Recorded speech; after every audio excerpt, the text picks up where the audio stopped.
So you walk into a room and notice a bruise in the shape of a handprint on a child's arm. The mom says, "Oh, they just bruise easily." Your gut says something's off. The question is, do you trust your gut or do you ignore it? In this lesson, we're going to talk about one of the most legally and morally important parts of nursing: recognizing abuse and knowing when and how to report it. You ready? Let's go. So to start off, remember, nurses are mandated reporters. This means if you suspect abuse, neglect, or exploitation, you are legally required to report it. You don't need proof, you do not investigate, and you do not need permission. Remember, as an NCLEX tip, if the question says suspects or notices signs of, your next step is report. Do not document and monitor. So what are the types of abuse to pay attention to, and what are their red flags? Well, child abuse, unexplained bruises, burns, or fractures, stories that don't quite match up to the injury, and a fear of caregivers or flinching when they approach. Elder abuse, bed sores, poor hygiene, malnutrition, unexplained bruises or injuries, or financial exploitation. Intimate partner violence, or frequent injuries or vague explanation for the injuries. Partners speaking for the patient or refusing to leave the room. And fear or anxious behavior. Emotional abuse, you've got withdrawal, anxiety, depression, belittling or threatening behavior from a caregiver. And then sexual abuse, genital injuries, STIs, or sudden behavioral changes from your patient. So now let's get into reporting versus documenting and knowing the difference. So, as nurses, you must report to appropriate agency or social worker immediately. Document only the facts. Use direct quote, patient stated, "My husband hits me when he's angry."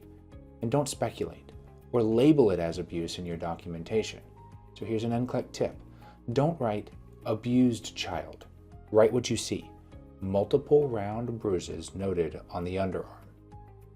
So in dealing with abuse, what do you never do? Do not confront the abuser directly. And don't promise confidentiality, especially to minors. And don't delay reporting until there's more evidence is gathered or more information is brought to light. But here's a pro point. If you wait, you could be held legally accountable for failing to act to protect your patient. And nobody wants that. We always want what's best for our patients. So in these very difficult situations, how do you respond therapeutically?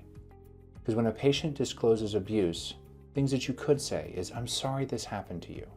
You're not alone, and I'm here to help. I'm required to report this so that you can get support and help that you need. You did the right thing by telling me." But what don't you say? Well, don't start with, "Why didn't you say something earlier?" Or asking if they're sure this happened, or telling them, "What did you do to provoke this?"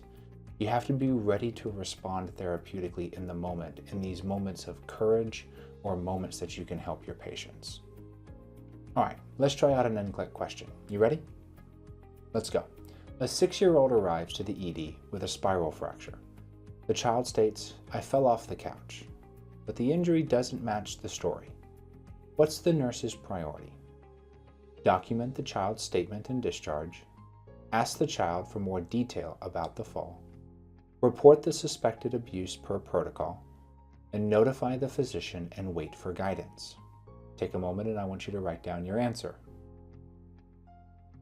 In this case, the answer is C. Report the suspected abuse. This is your legal and ethical duty.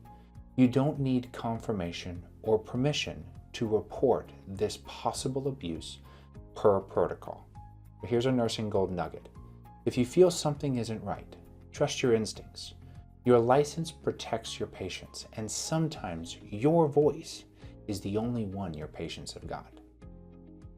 So remember, abuse and neglect, they're not always obvious, but your awareness could save a life. Stay vigilant, stay kind, and always know when to act.